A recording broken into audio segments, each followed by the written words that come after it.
Hello guys, in this video I'm going to show you how to set the building height on the map on the Naver Map application.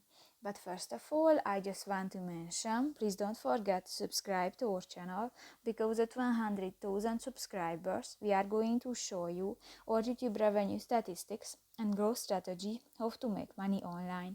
So let's jump into it. First of all, open the application on your device.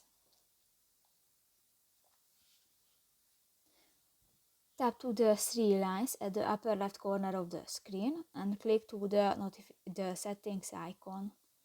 Here you can find the map option and click that, and go to the second option, the building height, and here you can select three options and just select one and click that and done. So that's pretty much it for this video guys. See you in the next one. Bye bye.